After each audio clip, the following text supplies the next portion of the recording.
वंदे रामकृष्णानन्दः गुरुसेवा प्रतिष्ठितः दक्षिणे रामकृष्णस्य सुसंदेश प्रचारकः। आज श्रीमद स्वामी रामकृष्णानंद जी का जन्मदिन है। श्री रामकृष्णानंद जी जैसा उनका नाम था, रामकृष्ण गत प्राण थे। स्वामी विवेकानंद जब संन्यास हुआ इन लोगों का, तब स्वामी विवेकानंद स्वामी रामकृष्णानंद का नाम लेना चाहते थे, लेकिन जब उन्होंने शशि महाराज को, उनका दूसरा डाक नाम शशि महाराज है, घर का नाम, उन्होंने जब शशि महाराज की गुरु भक्ति, श्री रामकृष्ण की भक्ति दी, तो उनको रामकृष्णानंद नाम। और इसी श्लोक में छोटा सा कहा, वंदे रामकृष्णानंद गुरु सेवा प्रतिष्ठित, गुरु सेवा में प्रतिष्ठित, दक्षिणे रामकृष्ण से सुसंदेश प्रचारक। दक्षिण भारत में रामकृष्णानंद जी ने श्री रामकृष्ण का संदेश का प्रचार किया। कहते हैं वो एक वर्ड है जिसे कहते हैं इंग्लिश में है, हिंदी में है वो क्या, दिक्पाल। दिक्पाल शब्द है। दिक्पाल यानी एक दिशा के पालक। सारा दक्षिण भारत श्री रामकृष्ण के प्रचार प्रसार करके, सारा दक्षिण भारत स्वामी श्री रामकृष्णानंद के कारण हुआ है। अब कल्पना कीजिए, मैं तो 3 वर्ष तक चेन्नई में था, वेदांत केसरी का एडिटर। मैं जानता हूँ इतना बड़ा उत्सव होता है इस समय की बस, और सारा दक्षिण भारत रामकृष्णानंद जी को पूज्य करता है। जा जाए ठीक, ओके ओके। इसे एक मैसेज आया था, क्योंकि मेरे पास आया था कि नहीं जा रहा। ठीक, ओके, हाँ बस। तो ये दोनों वहाँ पर आए थे, शरद और शशि। और उसके बाद में जब श्री रामकृष्ण के पास पहले आए, तो श्री रामकृष्ण ने उनको कुछ बातें की, संन्यास के बारे में, त्याग और वैराग्य के बारे में कहा, और एक पुस्तक दी, उसको पढ़ने को कहा। कौन सी पुस्तक? मुक्ति और तहर साधन। नाम सुना? किताब देखी नहीं? मुक्ति और तहर साधन, ये श्री रामकृष्ण के पास रहती थी। श्री रामकृष्ण खुद उनको, लोगों को बोलते थे कि पढ़ो इसको, और उसमें इंग्लिश कोटेशंस हैं, क्रिसमस क्राइस्ट के उसके कोटेशंस हैं। तो ये मुक्ति और तहर साधन बांग्ला बोई अच्छे, अपने उसको जो बंगाली जानते हैं उसको जरूर पढ़ना चाहिए। ठाकुर पढ़ते थे इस किताब। तो उसको देखा श्री रामकृष्ण ने, यहाँ पे शायद पता लगा लीजिएगा, बंगाली उसने जब रखना चाहिए, सच पूछा जाए तो यहाँ पे कुछ कॉपीज़, ये कि रामकृष्ण मिशन का पब्लिकेशन नहीं है, बाहर का कहीं का पब्लिकेशन। तो मैंने उसको बांग्ला ओरिजिनल बंगाली, उसमें इंग्लिश पोर्शन जो है वो इंग्लिश पोर्शन छपे हुए। तो ये पोर्शन यहाँ पर भी उसका है कि वो उसको पढ़ने लगे। उसमें ये सब लिखा हुआ था। क्या लिखा है कि वो कौन कहते हैं, सेंट पॉल शायद कहते हैं, वो कहते हैं कि मैं, किसका कहने का है ये मुझे ध्यान नहीं आ रहा है, वो कहते हैं उसमें लिखा हुआ है कि जो लोग अनमैरिड हैं, अविवाहित हैं, उनको मैं कहता हूँ विवाह न करो। लेकिन अगर न ऐसा बिना विवाह करे न रह सको तो विवाह कर लो, क्योंकि जलने के बदले विवाह करना अच्छा है।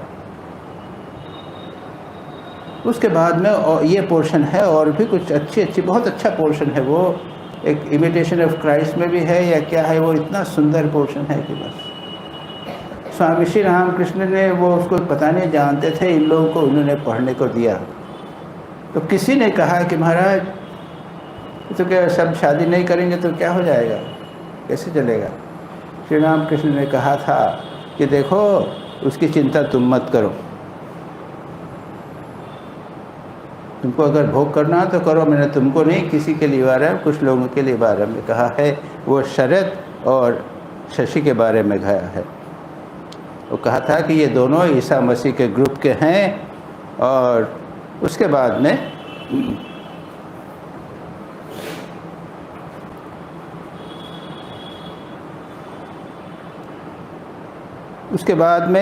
वो एक बार श्री राम कृष्ण ने उनको कहा बर्फ़ लाने के लिए, प्रसिद्ध घटना है। और शशि महाराज का जो डेडिकेशन जिसे कहते हैं, निष्ठा, गर्मी के दिन थे श्री राम कृष्ण के लिए। श्री राम कृष्ण ने कहा बर्फ़ लाओ, पता नहीं कितने मील दूर से बर्फ़ लाए और वो किस तरह से ढक के लाए, खुद पसीने पसीने हो गए लेकिन बर्फ़ पिघला नहीं। ऐसी निष्ठा, और उसकी निष्ठा के तो दृष्टांत सारे जीवन उनके मिलते हैं। ठाकुर की शिक्षा की सेवा के समय मिलते हैं। ठाकुर बीमार हैं तो उनको टेका लगाना है तो तकिए लगे हुए हैं और स्वामी शरद महाराज उसको पीछे से अपनी पीठ से भी कर रहे हैं और एक हाथ से पंखा कर रहे हैं, कंटिन्यूस कर रहे हैं। श्री राम कृष्ण कहते हैं हिल क्यों रहा है ये मेरी ये, फिर वो धीरे धीरे करने लगे। इस प्रकार की इतनी अच्छी कहानियाँ सब हैं उसके बाद में। तो इस बार एक दिन स्वामी विवेकानंद ने सूफ़ी संतों की चर्चा की, और पता नहीं आप लोगों ने पढ़ा कि नहीं, लेकिन एक इंग्लिश पुस्तक है, हिंदी पुस्तक है, सूफ़ी संत चरित नाम की एक हिंदी पुस्तक है, और इंग्लिश है mystic saints, Muslim saints and mystic. वो ओरिजिनल पुस्तक है, उसका नाम है तस्करतुल औलिया, उर्दू में है या फ़ारसी में है, और इसके राइटर हैं फरीदुद्दीन अत्तार।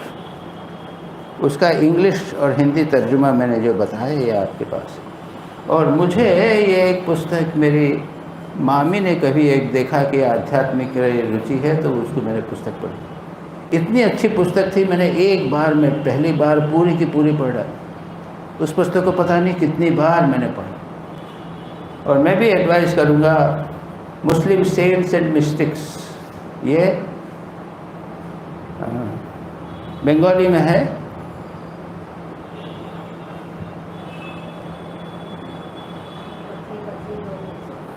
छोटी छोटी किताबें 3-4 हैं। नाम क्या है उसका जो है वो, उसने बहुत सारी किताबें कर दी, बड़ी किताब है ये। तस्करतुल औलिया मैंने ओरिजिनल देखी है, और उसके बाद में किसी ने इंग्लिश तक किया था, कुछ पोर्शन मैंने ट्रांसलेट भी किया था उसको। वो सूफी इतनी अच्छी किताब है कि बस। और किसी ने, स्वामी जी ने इसकी प्रशंसा की, तो एक दिन ये बैठ के बहुत सारी किताबें ले आए, सूफियों की किताबें ले आए और पढ़ने लगे स्वामी रामकृष्ण जी। श्री रामकृष्ण ने 2-3 बार बुलाया, आवाज़ दी, सुना नहीं। फिर बाद में श्री रामकृष्ण ने कहा, अरे किताब पढ़ने में अगर गुरु की सेवा में बाधा हो जाए तो क्या ज़रूरत, तो बाधा हो गई अध्यात्म। सारी किताबें उन्होंने फेंक दी, उसके बाद किताबें नहीं पढ़ी। ये ऐसी निष्ठा उनकी हर एक चीज़ में, बड़ा अच्छा लगता है ये पढ़ के। उसके बाद में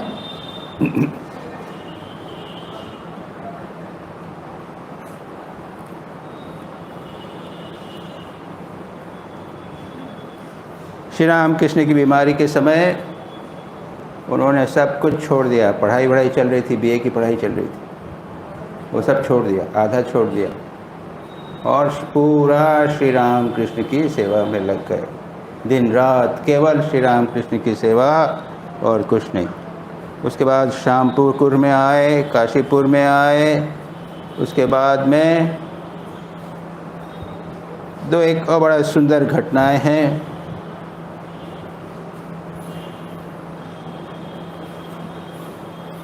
एक बार ठंड के दिन थे,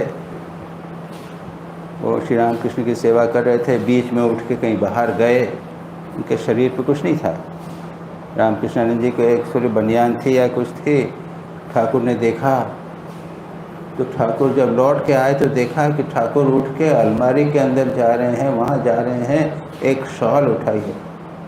रामकृष्ण ने डांटा श्री रामकृष्ण, क्या कर रहे हो आप, खुद बीमारी, कैंसर बीमारी हुआ, तो तुमने खाना, तुम्हारे शरीर में कपड़ा नहीं है, ठंड लग रही है, तुम्हारे लिए कपड़ा लेने, शाल लेने के लिए जाना। देखिए श्री रामकृष्ण।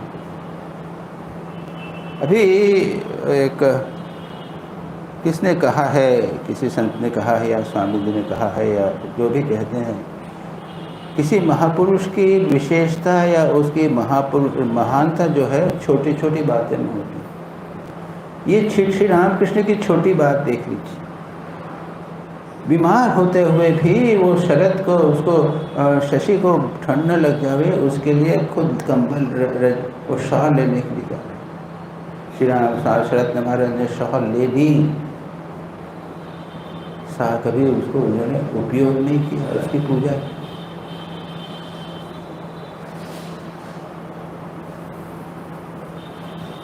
इसके बाद आगे चलें।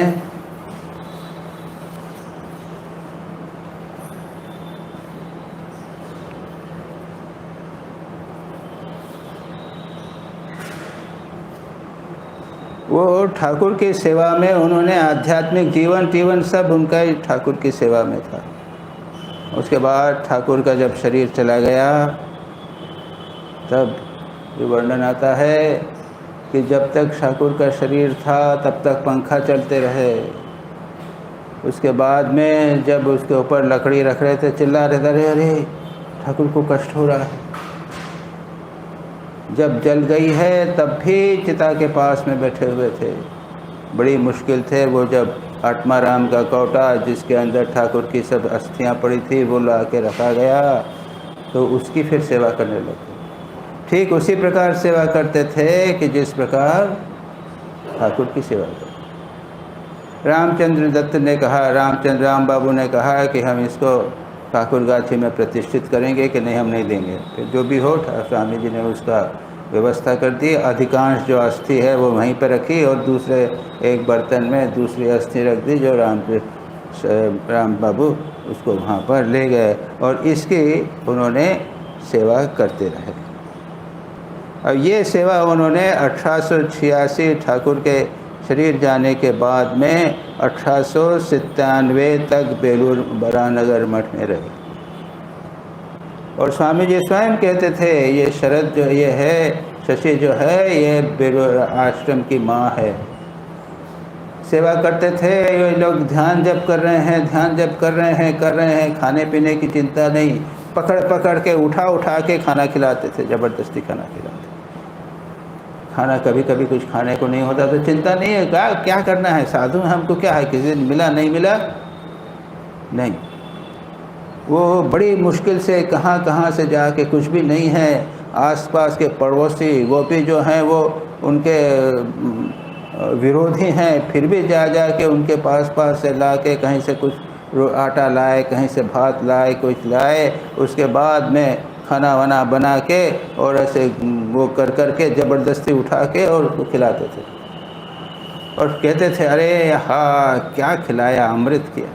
अरे भाई इतना प्रेम यदि होवे तो वस्तु अमृत होगी कि नहीं। इसलिए शशि जो है वो हमारे इसके वो करते थे। और ठाकुर के लिए जो सबसे अच्छा, यानी ठाकुर उनके लिए जीवंत, जो ठाकुर का कौटा है और फोटो है वो जीवंत वही ठाकुर हैं। उसके लिए सबसे अच्छी चीज़ बनाना, खाने के लिए बढ़िया चीज़ बनाना ठाकुर के लिए। स्वामी जी एक दिन गुस्सा हो गए कि हम लोगों को तो खाने को नहीं मिलता है, तुम्हारे ठाकुर को तुम अच्छा खिलाना चाहते हो ना, निकालो तुम्हारे साथ, निकाल जाओ ठाकुर को, मैं नहीं रखूँगा। दोनों में झगड़ा हुआ तो रामकृष्णानंद जी समझे कि सचमुच का झगड़ा है, वो ठाकुर को, स्वामी जी को मारने के लिए चले। स्वामी जी हंस दिए, जोर से सब लोग हंस दिए, ये एक मजाक चल रही थी। उसके बाद सब लोग ठाकुर की भोग की व्यवस्था इत्यादि करने लगे। अच्छा,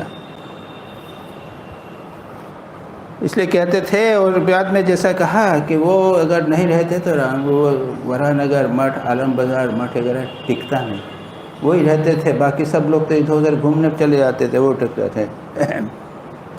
उसके बाद में अब आगे चलें। ये तो ठाकुर के प्रति उनकी श्रद्धा थी, उनका विश्वास, डेडिकेशन जिसे कहिए, जो भी है।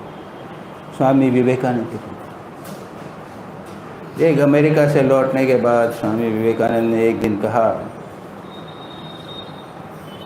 शशि, वो अमुक अमुक दुकान से मेरे लिए डबल रोटी लिया।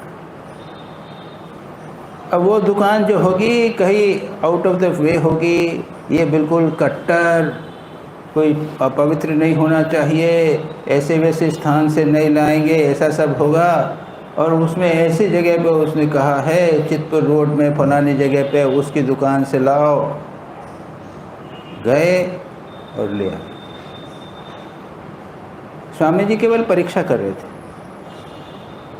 अब क्या है, अब आदेश दिया, शरद शशि तुम्हें एक काम करना,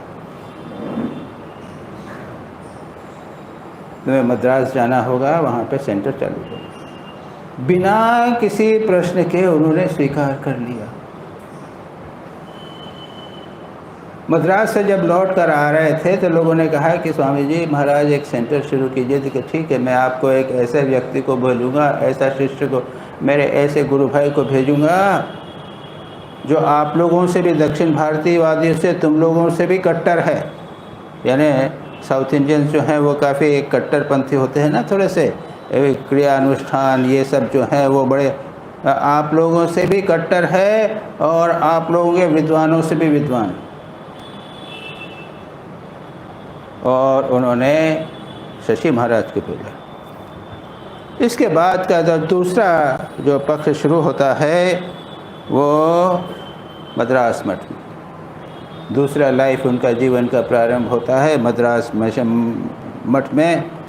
क्या किया, पहले गए, कहाँ ठहरे, वो आइस हाउस, पता नहीं आप लोगों ने देखा कि नहीं, आइस हाउस कैसल गार्डन जैसा था, वो वहाँ पर रहने की थोड़ी व्यवस्था थी। अब वो क्या व्यवस्था पता नहीं, लेकिन जहाँ कहीं भी स्वामी रामकृष्णानंद जी रहे हैं, खाना खुद पकाते थे, कमरा खुद साफ करते थे, पूजा खुद करते थे, सारा काम खुद को करना पड़ता था। सारा जीवन उन्होंने किया। बाद में पता नहीं थोड़ी बहुत इन लोगों के अकल, जो भी भक्त हों इन लोगों का अकल आई हो, कोई फर्क नहीं पड़ता, वो करते थे। फिर क्लासेस लेते थे, धीरे धीरे। एक सप्ताह में कितनी क्लास लेते हैं? आपकी यहाँ पे 6 क्लासेस होती है ना, 6 अलग अलग लोगों की क्लासेस होती हैं। ब्रह्मेशानंद एक क्लास लेते हैं, रामकृष्णानंद जी एक सप्ताह में 11 क्लास लेते थे। कभी कभी एक दिन में 3 क्लासेस।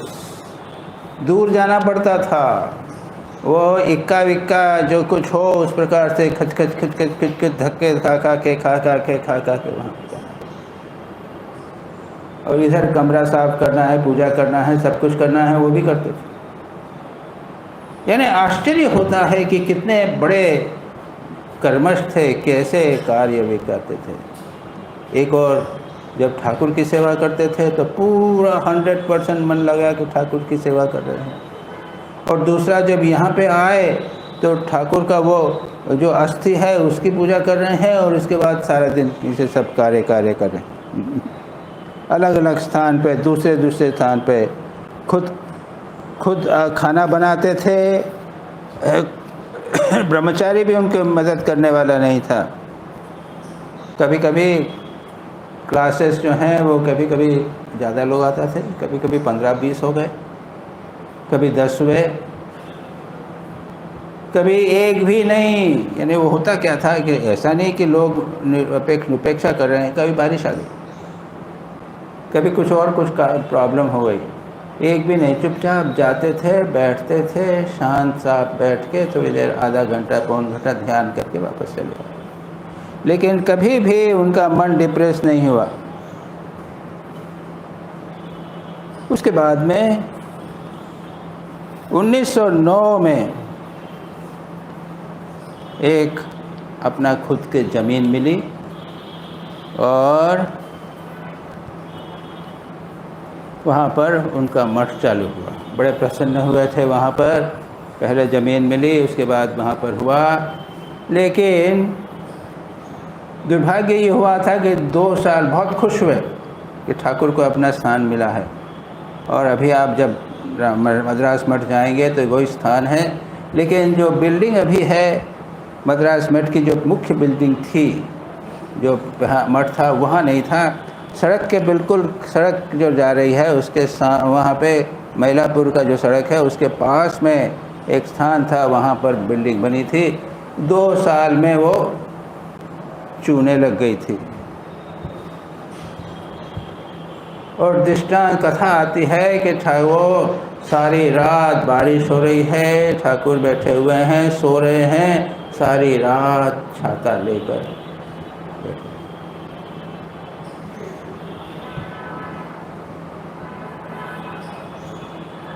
इस बीच वहाँ से उन्होंने त्रिवेंद्रम, मैसूर, बेंगलोर इत्यादि स्थानों पर जाना प्रारंभ किया।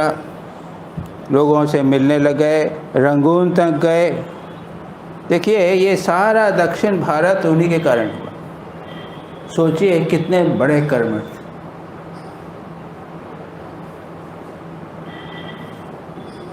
अलसूर में एक वेदांत सोसाइटी शुरू की, मैसूर बेंगलोर के पास में। उसके बाद में कभी कभी कुछ नहीं होता था, ठाकुर को भोग लगाना है, कुछ नहीं है, चिंतित होकर घूम रहे हैं। और ठाकुर कहते हैं कि आज तुमको कुछ नहीं मिलेगा, रेती का भोग लगाऊंगा और मैं खाऊंगा रेती का भोग, तुमको भी खिलाऊंगा। ऐसी निष्ठा। वो ठाकुर की कृपा से कुछ आ जाता था, और वो ऐसी विषम परिस्थिति आने का जरूरत नहीं पड़ती।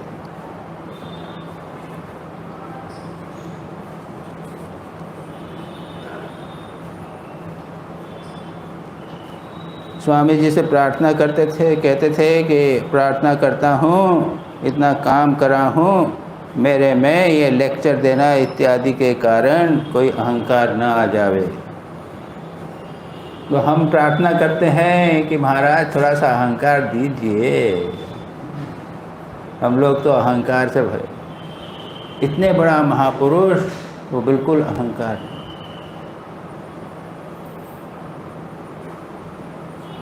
और त्याग में पूर्ण प्रतिष्ठित, फियरलेस स्पीचर्स। एक जिसे कहते हैं ना कि जो फियरलेस यानी निर्भय, बिल्कुल निर्भय, किसी से भय नहीं रहते थे। लेकिन मैसूर में एक स्थान पर उन्होंने पंडितों के बीच में संस्कृत पर लेक्चर दिया। संस्कृत जानते थे, पढ़ाते भी थे। उसके बाद उनकी एक इच्छा थी कि स्वामी ब्रह्मानंद जी और माँ शारदा दक्षिण भारत आएं, और उन्होंने अलग अलग समय में दोनों की यात्रा की थी, करवाई थी, सारी व्यवस्था की थी, आना जाना करना सारी व्यवस्था की थी। पता नहीं पैसे जो हैं वो जो कौन थे, हमें याद नहीं आ रहा है, वो भाई रामकृष्ण मिशन के प्रेसिडेंट भी बाद में बने थे, वो उनके असिस्टेंट थे। तो वो पैसा लेते ही जाते थे। पैसा, अब वो पैसा है नहीं तो भी कहाँ से है, जो भी है वो कहाँ जमा होगा, जो भी पैसा वो कुछ सोचते ही नहीं थे, वो खर्चा करते जाते थे। यानी कर्जा लेके वो खर्चा करते थे। ब्रह्मानंद जी और ठाकुर की जो साउथ इंडिया की ट्रिप की, उन्होंने उसके लिए इतना खर्चा किया, यानी कर्जा ले लेके जाके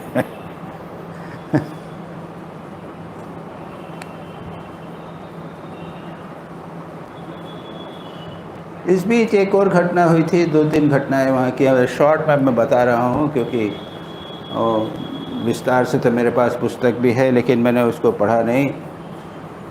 वहाँ पर कुछ प्रॉब्लम हो गई थी, शायद फ्लड्स आए थे या क्या हुआ था, कुछ लोग मर गए थे, तो उनके बच्चे, जो गरीब बच्चे थे, वो अनाथ हो गए थे। तब उन्होंने स्टूडेंट्स होम शुरू किया, home of service, students home of service, students home रहा। ये उनका प्रेम का ही था, उनकी इच्छा थी कि इन लोगों की सेवा होवे, और आज वो एक बहुत प्रतिष्ठित इंस्टीट्यूशन है रामकृष्ण मिशन की। लगभग सबसे पहला स्टूडेंट्स होम है वो, और आज भी आप जाके देखेंगे, अब तो बहुत सारे, पता नहीं 200-300 या इतने सारे स्टूडेंट्स वहाँ पे रहते हैं। और एक स्कूल भी उन्होंने इस प्रकार से शुरू किया था। इस बीच ये भी है,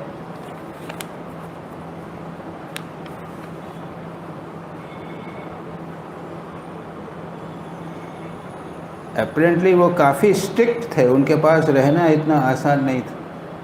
जो भी उनके पास रहता था, ब्रह्मचारी साधु जो आगे चल के साधु हुए, सब वो बहुत स्ट्रिक्ट थे। प्रेम बहुत करते थे लेकिन बहुत स्ट्रिक्ट थे।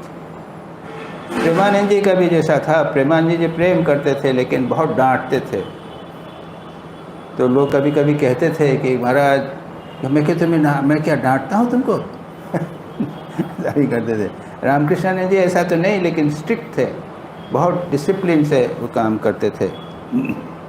और कभी कोई ऐसा बैठा हुआ हो तो डांट देते, रे क्या है ये, ठुड्डी को बैठ कर ऐसा नहीं कर बैठना चाहिए। Newspaper not allowed.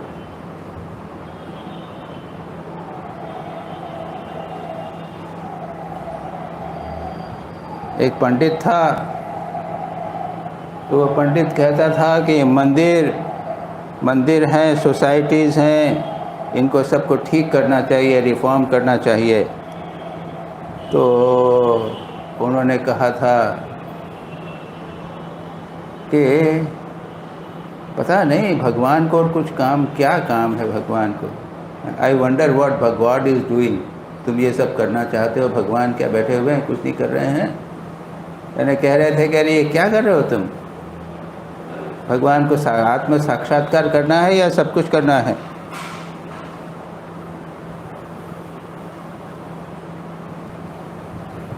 एक और बात बहुत जो है बहुत अच्छी थी, जो मैंने उनसे सीखी थी और मैं कभी करता भी था, आजकल नहीं कर रहा हूँ। विष्णु सहस्त्रनाम रोज़ पढ़ते थे,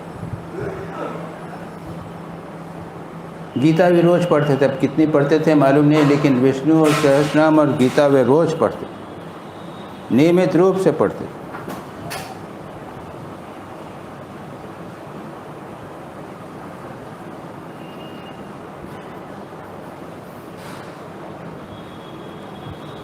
उनका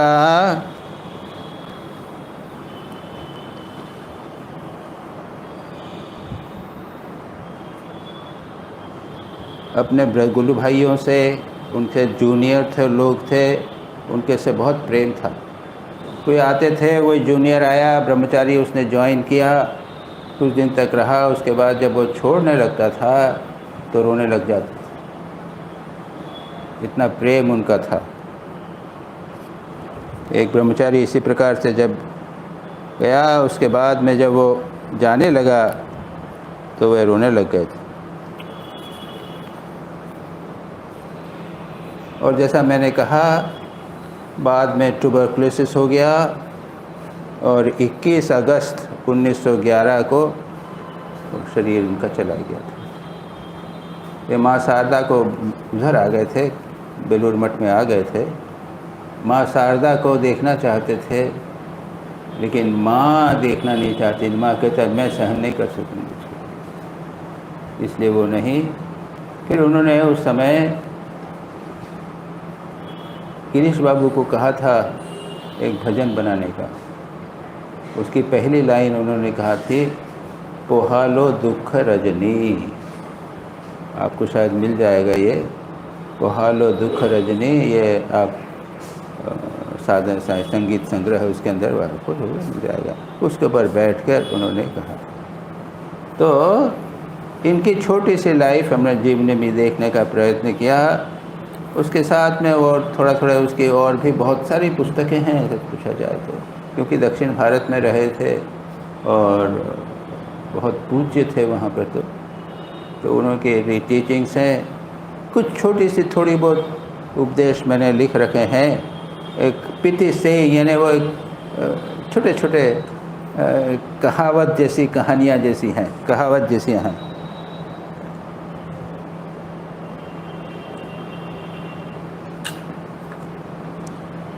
कहते हैं politics is the freedom of senses. Politics में क्या? फ्रीडम ऑफ सेंसेस, यानी भोग करो खूब जो मर्जी आए। Religion is freedom from senses. धर्म है इंद्रिय विषयों से दूर रहना। In dualism enjoyment is the ideal. In monism monistic method freedom is the ideal. और द्वैतवाद में भगवान के साथ में भी भगवान रस करना, आनंद देना, भगवान है ना, भगवान के साथ में विघ्न भाव से सुख प्राप्त करना, आनंद देना, भक्ति का भी आनंद देना। लेकिन मोनिज्म अद्वैत में फ्रीडम। बड़ा अच्छी बात कही है। ऐसा करने से समझ में आता है कि इन विभिन्न पथों में जो अलग अलग बातें हैं उनमें क्या चीज़ महत्व की है।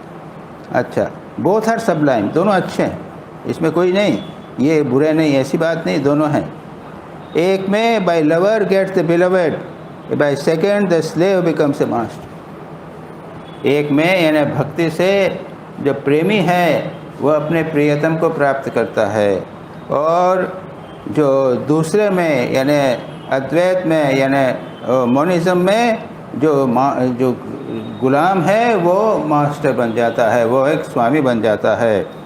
Science is the struggle of man in the outer world, religion is struggle of man in the inner world. Science जो है वो बाहरी जीवन से संबंधित है, हमारा संघर्ष बाहर के जीवन के प्रति है, और धर्म जो है वो struggle of man in the inner world. धर्म जो है वो आंतरिक जीवन में संघर्ष है। और एंड में कहते हैं religion begins where science ends. जहाँ पर साइंस समाप्त हुआ वहाँ से धर्म का प्रारंभ होता है।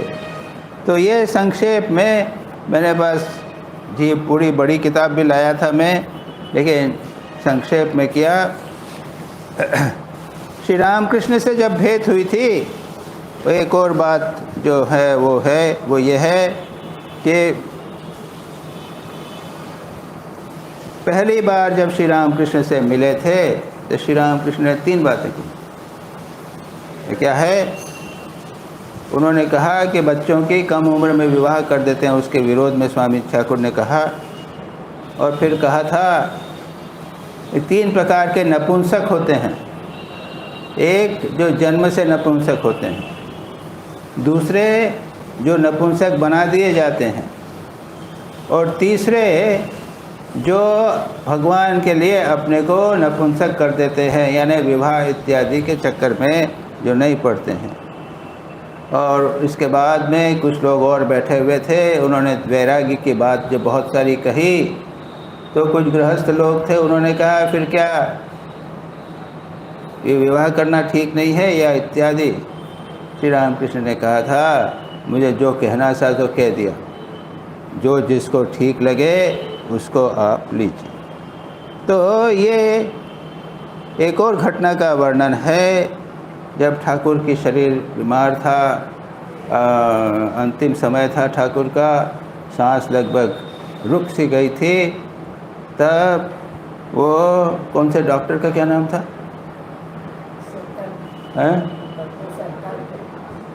शायद महेंद्र सरकारी जो थे, तो उनको बुलाने के लिए गए। उनके घर पे गए, 8 मील दौड़ते हुए गए थे रामकृष्ण जी, सारा 7 मील दौड़ते हुए गए।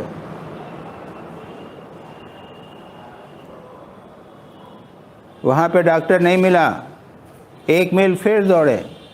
डॉक्टर ने कहा मैं नहीं आ सकता। उसको ज़बरदस्ती पकड़ के वो लेकर आए थे। इस प्रकार से उनकी और भी कुछ घटनाएं हैं।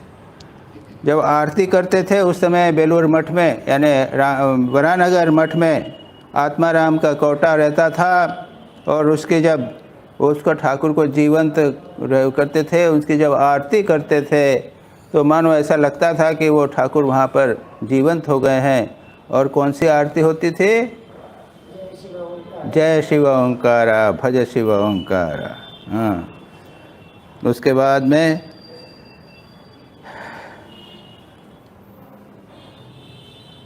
इस प्रकार से हमने संक्षेप में ठाकुर के उनकी जीवनी को देखा। मेरा सुझाव है कि आप लोग अच्छी तरह इसको पढ़िए। ये एक संक्षेप में 45 मिनट में इस जीवनी को जस्टिस नहीं किया जा सकता। कैसा डेडिकेशन, जैसा मैंने अभी 3 बार कही थी। एक ठाकुर थे तब, दूसरा वरानगर मठ में, और तीसरा मद्रास मठ में।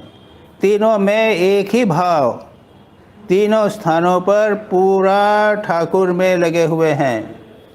जहाँ कहीं भी हो ठाकुर की पूरी पूजा कर रहे हैं, पूरी एकाग्र मन से, पूरी निष्ठा के साथ सेवा कर रहे हैं।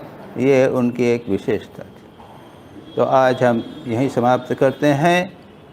रामकृष्णानंद जी का एक आदर्श, एक अद्भुत जीवन है, और सारा दक्षिण भारत, समझ लीजिए एक महापुरुष जिन्होंने दक्षिण भारत को प्रभावित किया। मैसूर में, मद्रास में, त्रिवेंद्रम में, इन सारे विभिन्न स्थानों पर जाकर उन्होंने केंद्र स्थापित किए थे। तो ये एक सामान्य महापुरुष नहीं थे, एक विशेष महापुरुष से ठाकुर की विशेष शक्ति उनमें काम कर। ओम शांति शांति शांति। हरि ओम तत्सत्।